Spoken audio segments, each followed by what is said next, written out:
Coming at you from the ATL, from inside the paint and beyond the arc. This is Nothin But Nest, your Atlanta Hawks podcast. Now, here are your hosts, Deshaun Tate and Caleb Johnson. Welcome into Nothin But Nest, episode 37. We come to you once again at another interesting time for the Atlanta Hawks. Caleb Johnson alongside my co-host Deshaun Tate.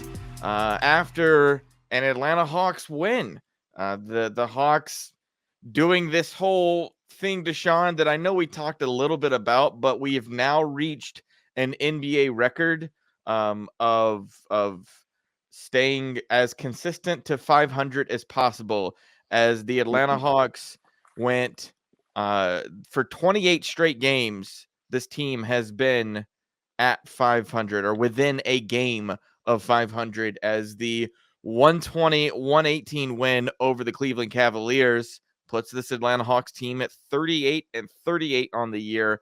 Comes after a really interesting stretch of games where it feels like so much has happened with this team. And yet at the same time, it's been a lot of the same. But just 6 more games to go, and we'll spend a lot more time talking about that in just a bit. But for you, Deshaun, you're just, I guess, where are your thoughts with this team right down here at the ending stretch headed into what's likely going to be the play-in tournament? Yeah, I think you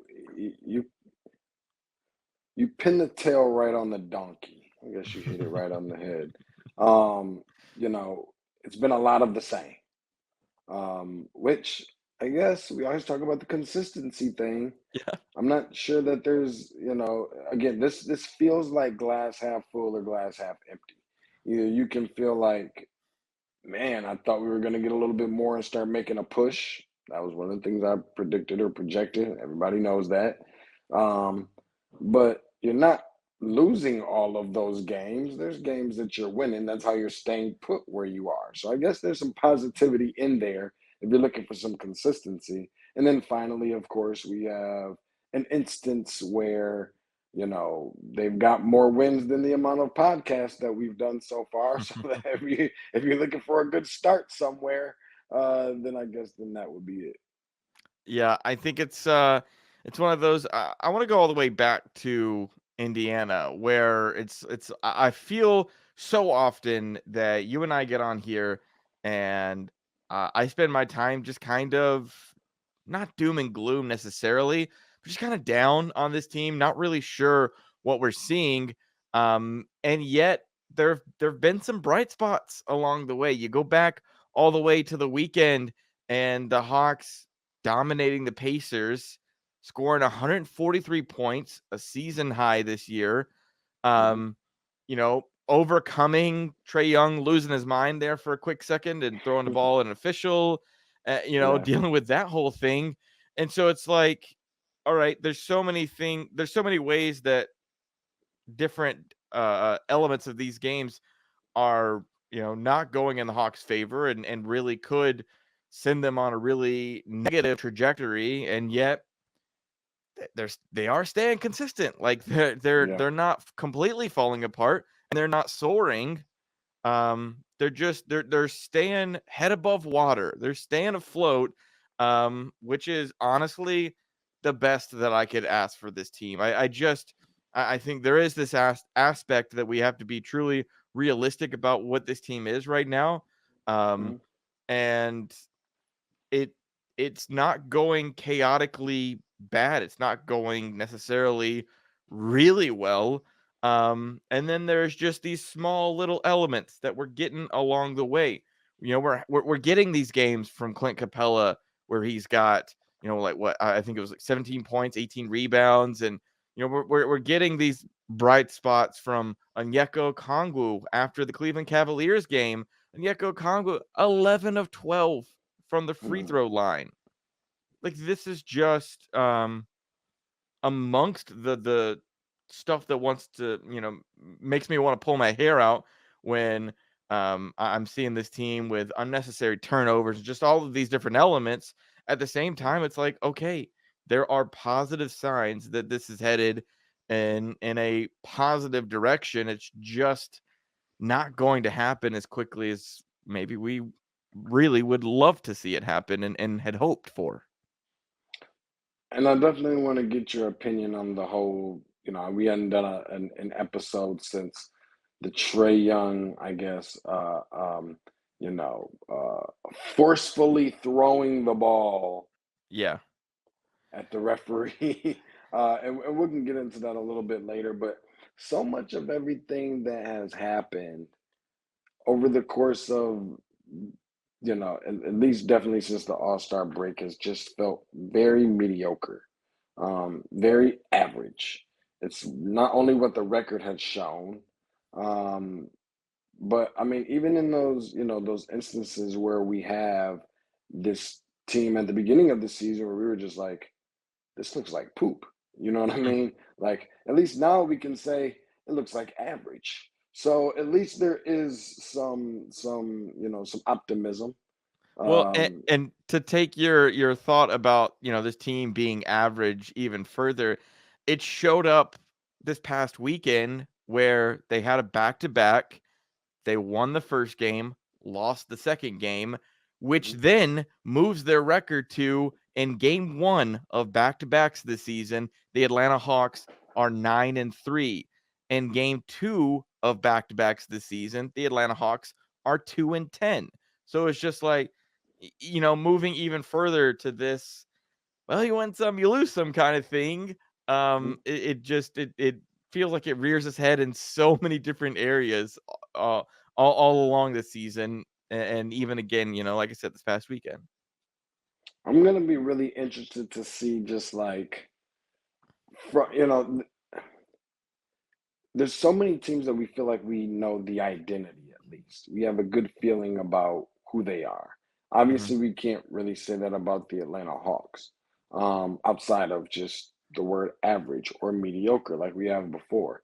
I thought by this time in the season we would start seeing Brooklyn work their way down, the Hawks work their way up. We haven't seen very much movement, as much as we thought that we would.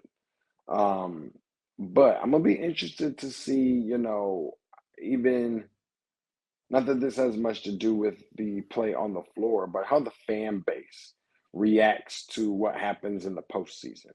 Like, is it gonna be more so one of those if the team isn't very successful, like, yeah, well, I mean, listen, even Stevie Wonder could have seen this coming type of feel, or or if they start, playing well once playoff, you start playing well at the right time. I mean, listen, I'm definitely not going to go too far into this, but we're approaching the time. Like all the woofing and all the tweeting about it and texting about it and this and that, all that is going to be done.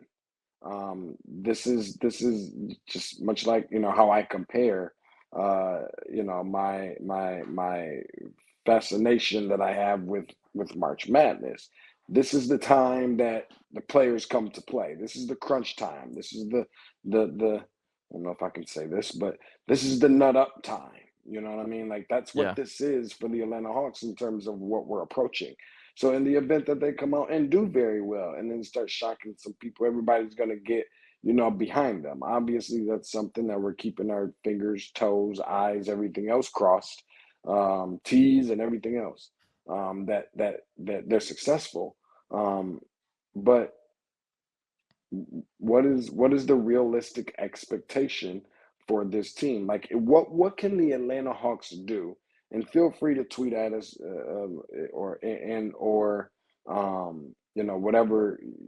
whatever way possible. I'm just always interested to find out what are your realistic expectations for the team. Like in a best case scenario, how far can the Hawks go? We know that the possible. I think the consensus would agree that they could very easily lose in whatever play in whatever, and then be going home very similar to how it was on last year when they played Miami. I think they beat Cleveland out and then advanced Yep. and played but like in a best case scenario or in a best case draw or whatever the case may be, like like where do you have this team in terms of like if all the chips fall just the right way, like if they hit just right at the perfect spot, what is it that how far can they really go? That's kind of my, because so much of this has to do sometimes with luck. So much of this has to do with just getting hot at the right time or guys being healthy all together at the right time. We saw that happen on their run to the Eastern Conference Finals. If things hit perfectly for the Hawks, what is the ceiling for the Hawks? Yeah, you can tweet at Tate's Take Hoops. Hit me up at ATL Johnson 18. I mean, for me, look, this season working out perfectly for the Atlanta Hawks is you're gonna get either the 7 or 8 seed. You're gonna be in the play-in, win the play-in, and then you will likely get to face Boston in a first round series. You're not going to win that series. However, if you took them to 6 or 7, that's a win. Like that's best case scenario for this team in 2023. And that's nothing to be necessarily disappointed about based on the season that you would have gone through. I think it's just one of those. I'm of the opinion that they're going to end up in the play-in, and because it won't be a home game, and because I feel like this team is just on the like they don't for pride's sake they want to be competitive, but I think there is an element of like, yeah, this this isn't it. Like this year isn't what we thought it was going to be. It's not how we plan on this working out. Um, and so whether they win or lose that game, I, I don't know. I think they're capable of it, but then, like I said, then you're if you slide down to the 9 or 10, then you're playing for a longer play-in tournament that would then lead you to playing the Milwaukee Bucks. So it's just pick your Which poison. I mean, even in which though, Caleb didn't, and I don't know exactly if you know what the record is against the Bucks, but I felt like at one point in time we were looking at the Hawks, having a winning record against the Milwaukee Bucks. Now, if clearly, both of these teams in the postseason is going to look totally different than what they were in the regular season, which I think is the obvious, but. Let me ask you this. In the event, let's just play in the event here for a second. Hypothetically speaking, I think is the correct term. Which do you think, regardless as to whether you think that they'll actually win the series or not, which of these two teams do you think would be a more favorable draw, if there's a such thing, for the Atlanta Hawks, and why? Oh, that's tough. Because I love, I'm going to say this real quick before you answer. And again, I just like to, make sure that we're clear about nobody's going out saying, oh, well, they're going to beat but, they typically, if you look at past year's history, playing against the Boston Celtics, I know that there was one year specifically, clearly these are two totally different teams than they were then. You remember the year that the Hawks was the 8th seed and that the Celtics was the 1? Nobody anticipated them going 7 games. I think that was with the Garnett, Ray Allen, all those guys, whatever. Mm-hmm. Clearly two different teams. But, one player that I feel like that I've been seeing has been very consistent over the course of the last X amount of games, and correct me because I could very much be wrong, has been Onyeka Okongwu with some of his recent play. And for whatever reason, and you know where I'm going with this, for whatever reason, that matchup defensively, why it gives Giannis the problems that it does or that it has, I don't know why. But that could actually be a very substantial piece as to why they may match up with the Bucks a little bit better than they do the Boston Celtics. Yeah, I would agree with that. I think it is Milwaukee that they match up a little bit better with. They're 2-2 against the Bucks this season, and that doesn't count the 2 games that they played in the preseason. Overseas. Yeah, that was and honestly, and all of these games took place before Quin Snyder took over. which really changes a lot of things. However, just Boston has just been a problem for this Hawks team. I think it's really just been a situation where, I don't know, their guard play is just so talented. And I feel like Marcus Smart's one of those guys who's able to get in Trae's head, mess with them, and then Tatum's just so talented. And that's without getting into Jaylen Brown, and like, no, for sure. And I was gonna say, like, where you do have instances where you do have the Marcus Smart who does, kind of play more of that bully ball kind of style, especially matching up against somebody like Trae.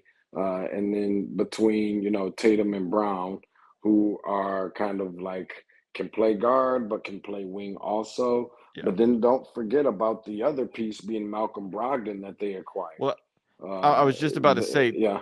that's the thing with Boston that just kills you is that their depth is insane. I mean, it's one of the, like, when you figure out something that Boston's doing, then you got Peyton Pritchard killing you, or, it's just, or when Robert Williams is healthy, maybe you end up in a situation where he's killing you on the boards. And, that's just, that's one of those things, that team. That's why, I mean, they're my finals. I see them winning a championship, quite honestly. It feels like all of the stars are kind of aligned for that to happen this year, which is why I just think that matchup is so much more difficult, even though record-wise they are in that 2 seed right now. And I believe, I'm trying to remember how close that is. Yeah, Boston's 2.5 games behind Milwaukee right now, with 6 left to go. So it just kind of feels like it's headed in that direction, that everything is going to kind of stay where it's at. I want to shift back to the Hawks real quick, and get into one aspect that, amongst all of the, like, well, where do you see this team headed towards the end of the season, is some of the things that come into play when it's the end of the season and you have a new coach who's trying to figure out what he's got for the end of the year, or what he's got for next year. Is, we saw when Quin Snyder took over, just took him like a week, and then all of a sudden we're seeing a lot of minutes from Jalen Johnson. And we had consistently seen that until Jalen got this hamstring injury that's going to be reevaluated. We should know something in the next couple of days. Quite honestly, we should have already found out. But I'm assuming they don't have enough of a progress report just yet to let us know. But when Jalen went out of the lineup, then you saw minutes from AJ Griffin. Minutes were looking good from AJ Griffin. But then, as of late, and with DeJounte missing a couple of games because he was sick, with Trae getting ejected against Indiana, so there were minutes that needed to be picked up there. Now, all of a sudden, you started to see minutes from Garrison Matthews, a guy who, we did not expect a whole lot from, quite honestly. I had not paid attention a whole lot to his game until he was traded to the Hawks, because who's watching Rockets games? I mean, quite honestly.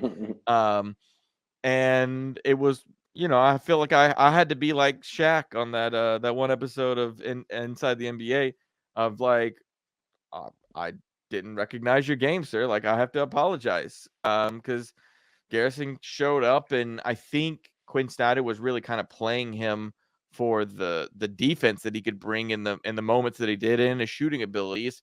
But then, as we saw against that game against the Pacers, all of a sudden he's knocking down threes. Went 4 of 5 from 3 in that game. 14 points. Like, had a nice thing going, and then that transitions into against the Cavs. Vit Krejci getting some minutes. Your boy, 27, not 99.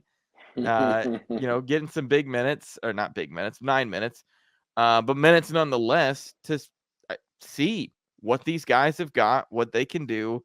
And yeah, my dog's sneaking in here. Salem's going to be a part of the podcast tonight. Either Caleb got a cat, or either Caleb done grew a tail. Let's see what he looked like, Caleb. Let's see what he looked. Say she's gonna hate this. There we Black Lab. Oh, Black Lab, Caleb. no, she's a Chocolate. Chessador. So chocolate lab and Chesapeake Bay Retriever mix. Okay, I have But no idea. But I said Caleb got to be growing a tail or something. I don't know. And I'm that's sure, she, she name. Salem. She's Salem. Okay, well, Star of the show. It's not Breslin, but it ain't Yeah. like Oh, that. okay. Yeah. But I'll say this much, kind of getting back to it, is that, I was just gonna mention, we talking about Vic Crushy, Yeah. getting some time, Yeah. getting some playing time. I don't know if that's a good thing or a bad thing for where this Well, team is at right now. it's I'd just much rather be in a way ahead, like if I am, yeah. in Milwaukee's spot right now, and I'm putting them on the floor, I feel a lot more comfortable. But a lot of what you just mentioned, and some of this, and respectfully to these guys, I know we kind of crack jokes about 99 verse 27 or Garrison Matthews and all these other things, but like uh this, I think the most concerning part for me with this team, if I'm just being honest, and I know that we could point the fingers in a bunch of different places, and who's the leader guy, and what this guy is doing from what this guy isn't doing, and this, then the third. Number one, it just it's really a testament to what we've been saying for I don't know how long, about how much better from a talent standpoint that this bench needs to be. The Yeah. severe improvement that it has to be, when next season rolls around. Not trying to look too far into next season, but we are also being very realistic about this. Well, and I think there's also an element too of I think there's some part of Quin Snyder who's like, hey guys, yeah, I'll play Garrison Matthews. I'll play V. Crushy because those guys want it. Those guys are dying for those minutes. They want, like, they will take any aspect of getting in the game that they can. And when they are on the floor, 110%. They're going Sure. after everything. And we saw that from Garrison Matthews over the weekend when he was not only knocking down shots, but he's in, every defensive play. He is, you could see him visually frustrated with himself whenever he Hmm. messed up and let somebody score on him.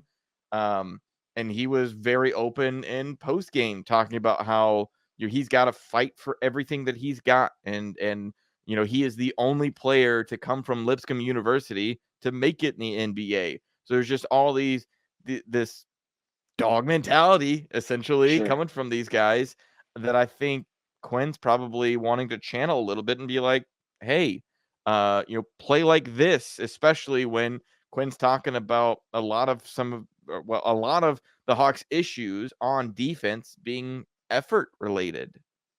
And if that's not the mentality of the head coach behind why those guys are getting time, then I'm really not sure what it would be. But I recall that because I'm sitting on an airplane, okay, and I get this text message from Caleb about the time that Veek is getting, and obviously Garrison and so forth. And I instantly, with a response, and it registering in my head that this sounds like he's trying to make an example out of something. Like, and that's the thing that I do love, because listen, whether we win, lose, draw, anything in between, like, I want the guys out there that are going to play and give it 110%, like what you just said. I don't know if it's making an example or whatever the case may be, but the guys, like you said, that want it, the guys that want to play, and not just want to play, but is willing to do all the little things, the sacrificing of the bodies, to the hitting the boards hard, getting on the ground after loose balls, creating second chance points, disappointment within themselves of maybe not making a basket, or or doing something that they know that they have well within their control, of giving a little bit extra effort after they've been given 110%, but still trying to find a way to turn that 110 to 111 in some sort of fashion, instead of other guys that maybe don't hit the shot and looking back at the referees and throwing their hands up, or complaining every single time that a whistle is blown, or whatever the case may be. that's the kind of mentality that I think that this team needs to um, kind of adopt. Is just one that is like we're we have to do all the little things. Nobody's giving anyone anything. Like I am treating, yet still this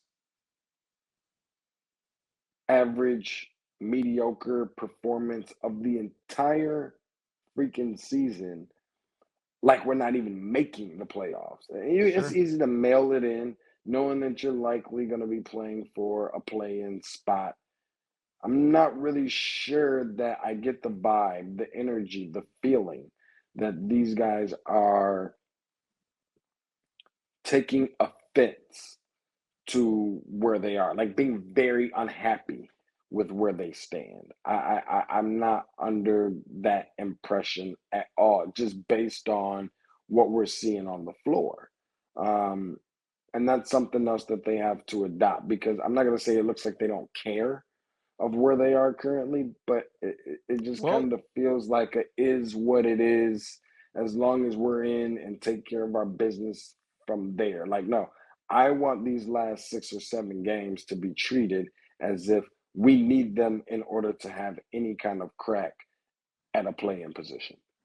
and that's something that I believe Quin Snyder is looking for as well as part of Quin taking over this team at the point that he did during the season was not only doing some talent evaluations and getting to know guys, but also instilling his way of thinking in game situations.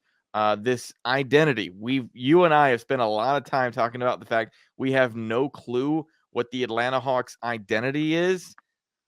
Well, Quin Snyder has an identity that he's trying to instill in this team, and that was actually something that he just spoke on the other night that I wanted to play for you, just so we can, see this trajectory that I think is a really positive one that Quin Snyder wants the Atlanta Hawks to go in. We have a tendency to identify ourselves with what happens on the offensive end. Not a tendency, we do. And we need to, this identity of a team, you don't have to be a great defensive team. You just have to care. And that's what we need. And we saw that tonight. And you're not going to get this league is going crazy offensively. It's hard to defend in this league, but we got to get back and make it harder on the other team and easier on ourselves. Yeah. So there it is. Like Quin Snyder pretty plainly putting it that what do you think of when you think of the Atlanta Hawks? Offense. What do the Atlanta Hawks think of when they think of the Atlanta Hawks? Offense. And Quin's trying to say, hey, that's great, but you got to get back on the other end and stop those guys so that you can win these games, especially even when they do turn into shootouts. Because it feels like, Deshaun, you have a situation against the Cleveland Cavaliers where down the stretch of that game, Donovan Mitchell, he's knocking down buckets. Man finished with 44 points against the Yeah. Atlanta Hawks, but the final three that he took doesn't fall. DJ was closed in on him really well. No one fouled him. No one fouled at the rim. They're able to collect the rebound, and it's over with. It's just that identity on defense that it feels like Quin Snyder's really trying to instill in this team. And that's just the major piece. Listen, we just got done talking about the crunch time that these guys are about to be or are basically in already. Not being able to afford to take. Listen, we've given them everything. It's time to perform now. The lights are shining the brightest. We remember when they were on their run during the Eastern Conference to the Eastern Conference Finals at one point in time. And listen, Trae's bowing in front of all of these fans, and everybody Mm-hmm. knows what New York is about. Broadway, and that's when the lights shine the brightest. Obviously, that being a very important, key, and vital piece. The lights are shining the brightest now, and they're about to shine even brighter over the course of the next couple of weeks. Um, but what gets you to that point, outside of being healthy is the defensive mentality has to step up. There's been far too many years where we have said that this is the worst defensive team in the NBA. You got to get stops. If you want to achieve all your dreams, goals, aspirations, amongst other things, we saw it on last year. What did we see in the NBA Finals? Two of the league's top, three, I think, best defensive teams get that far, which was the Golden State Warriors and the Boston Celtics. You have to be able to get stops on one end. I always like it better when you start from the inside out, similar to how it is in basketball, starting on the defensive end, because the offense will come. And you have all the offense. You just mentioned it. But if there is any sort of identity, not saying that there's not other teams where this is their identity or mentality or mindset, but it is on the offensive side. But you got to be able to feel comfortable, especially down the stretch when games are going to get tighter. When it's the playoffs. You know, things When you're shrink not a little getting bit calls. and not getting calls. Every possession becomes more critical. Not as much up and down transition on the offensive side. There's a lot more half-court offenses. You're earning all your buckets a little bit differently than you were during the course of the duration of the regular season. And it's because that's what everybody loves about NBA playoff time versus the regular season. Why we fall in love with it the way that we do is because guys appear to be taking things a little bit more serious, playing a little bit harder. All of those, in my opinion, fall under the umbrella of just playing better defense. That's the starting point. And that has to be the starting point for this team, or we're not going to be talking about them advancing past anywhere. They're going to be over here sitting next to Deshaun Tate and Caleb Johnson on the lazy boy with their feet kicked up, watching on a flat screen TV.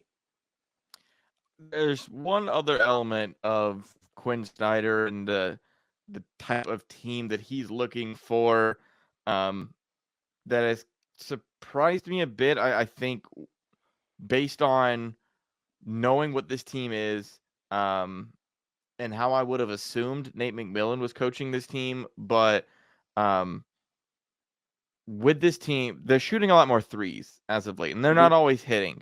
They're going through nights like they did against, I believe it was the Grizzlies, that they were like 7 of 31, and it was just really bad.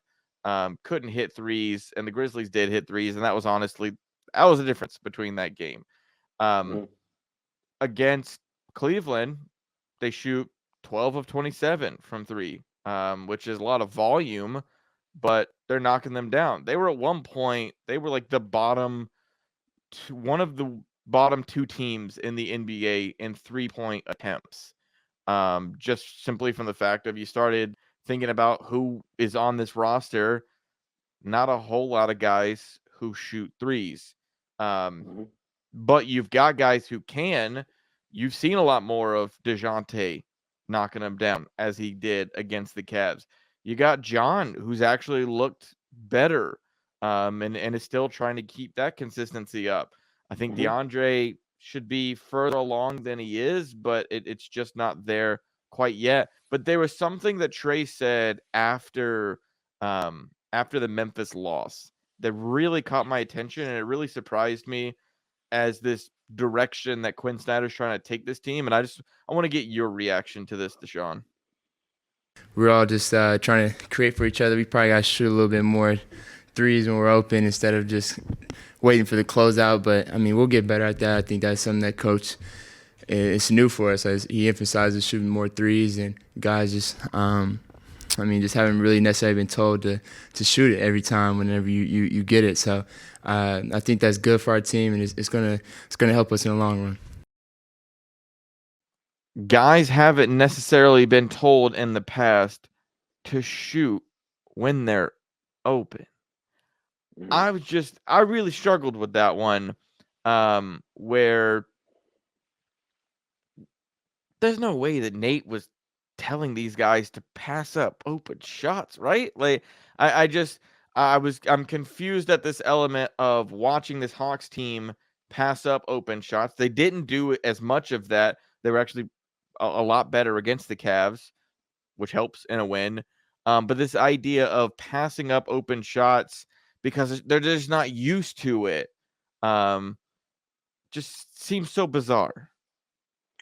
Number one, we weren't in those huddles. Fair We enough. weren't in those practices or shoot arounds during the times that could have been potentially communicated. Of I'm not sure that it was ever a conversation about, if you're wide open, don't you dare shoot it. I'm not Yeah. sure it got to that point. I will say enough to say this though. This has been one of the worst 3-point shooting teams of NBA this season. Sure. Getting shots up, I don't know. I just think that it's concerning, because when those shots did go up, they weren't going in. That was the thing. Maybe there's a reason behind that for why Nate was saying don't do that. Or maybe Trae has a little bit more confidence in some of those shots, that maybe Nate was not instilling within his players. Maybe Trae sees something within his teammates that Nate couldn't necessarily get across to the guys, to make them feel confident about the shots that were being taken, not just about taking them in general. So I think that there's a couple different ways that could have been interpreted. Yeah, I found it so interesting that, and it's also like there's different elements of this that Trae was one who was not hitting shots earlier in the year, and that could have been it's like, well, are you still taking the stuff that was being discussed 4 months ago into what's happening, now, kind of thing? Like, the game, your game has to evolve throughout the season, not just year over year kind of stuff. So there's just different elements of that really kind of threw me off. And also, I just seeing this team pass up some of those shots, for what I would look at as being some tougher shots, being really crowded situations in the paint, and guys are going up for it. I know John and Trae still love to do that a little bit too much for my liking, of just being in the paint and almost forcing it rather than kicking out and relying on your teammates to knock those shots. They also didn't have Sadiq Bey earlier in the year, and that changes things too when you have that guy who can knock down those corner threes, along with Bogey and that sort of thing. So it's just, I don't know. It was one of those things I wanted us to discuss a little bit, because it's part of this new identity that Quin Snyder wants to build, and it also just kind of reminded me that it's really easy to kind of throw the guy who used to be around here under the bus. Sure. I know ownership has done that with the previous general manager recently. So it's just kind of, I don't know. It feels like an easy scapegoat. But if changing their thought process produces positive results, I'm all for it. Well, here's my thing, Caleb. When it comes to the high volume, high octane perimeter shooting, all of that kind of stuff, I never eat a guy's lunch for taking shots, as long as it is well within respectful, shot selection. Sure. I think my biggest issue that I have with some of this is two things. The first one being rebounding. Following shots being a part of rebounding, falling under that same umbrella. But certainly rebounding. Even more so on the offensive end, which I would like to see them be better at. The other piece is just about getting back. Yeah. I don't think this is nearly as much about the shots being put up from the perimeter as much as it is, to me, about getting the stops and creating the second chance points, getting on the glass, things like that. But this has been a pretty, to my knowledge, and I could be wrong, somewhat significant team in terms of points in the paint.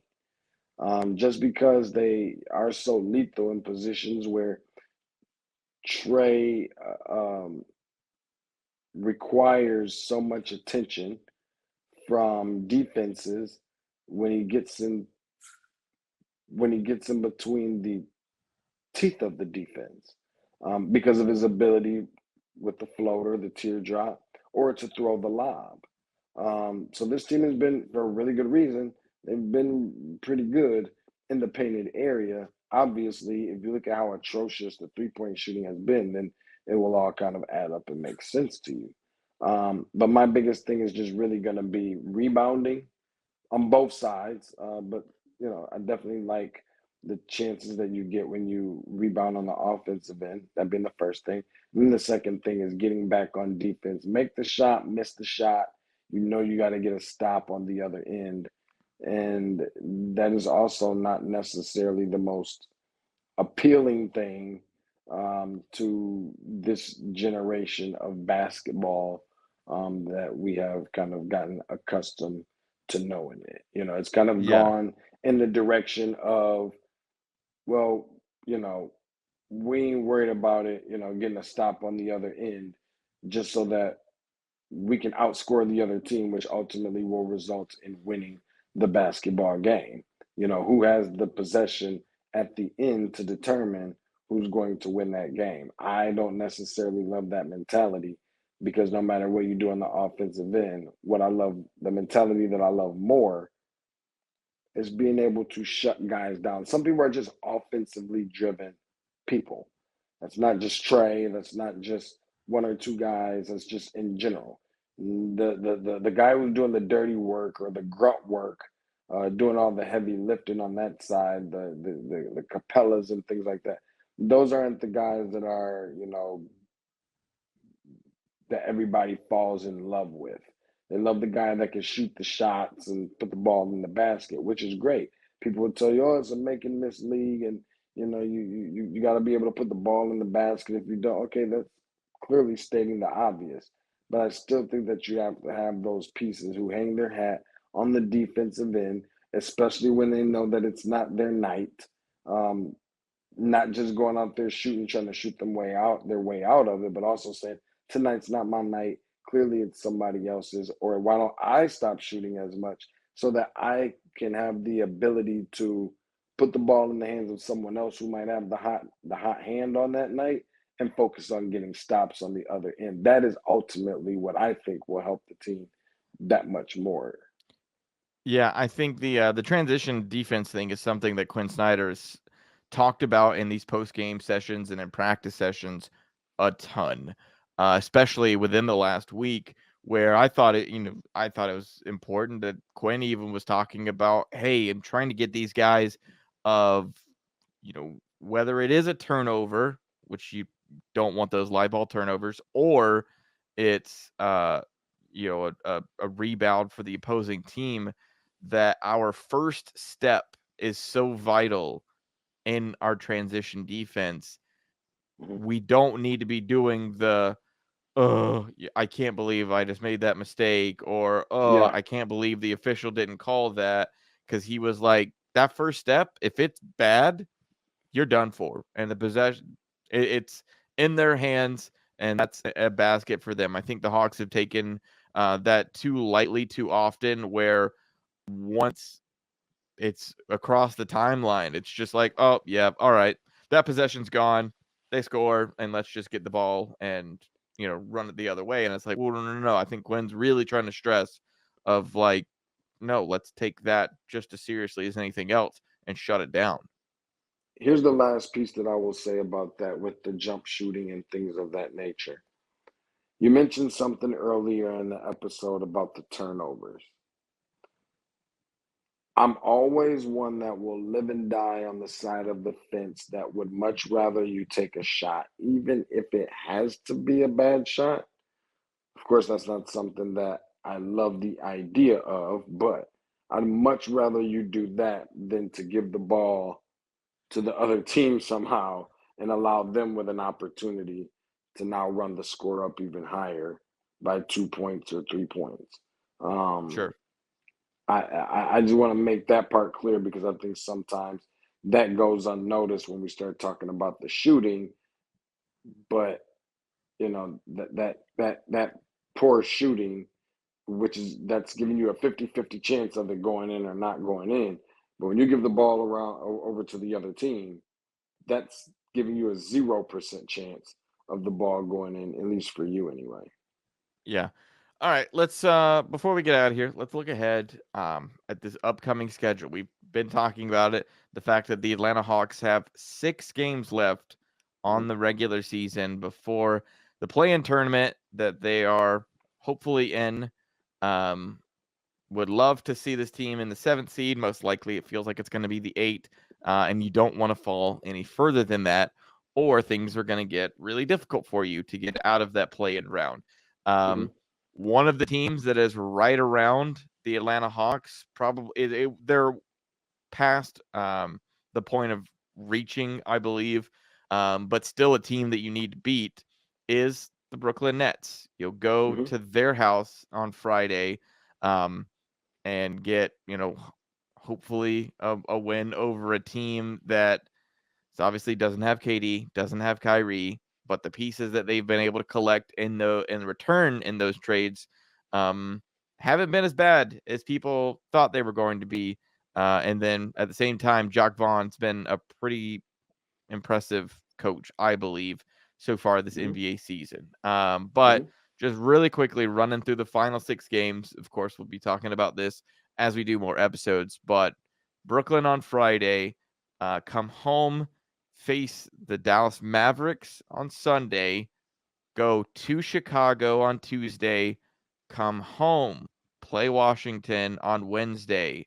That's your final back-to-back of the season. And then the final 2 games, you get Philly at home, as Joel Embiid will be trying to, still be in contention for the MVP. If not at that point, maybe he will be the favorite to win it. And then you finish off the year at Boston, which then could be a precursor to another series against Boston if things go in a positive direction for the Hawks. So that's your final 6 games of the NBA season. Right now, the Hawks are technically tied with the Toronto Raptors, although they own the tiebreaker because they've beat the Raptors. I believe it's 2-1 so far this season. And then Miami owns the tiebreaker if you were to end up in a tiebreaker with Miami for the 7th seed. And also Brooklyn owns the tiebreaker as of right now. And so that's why it just really doesn't seem feasible that you could catch either of those 2 teams, but you just want to stay at that 8 seed.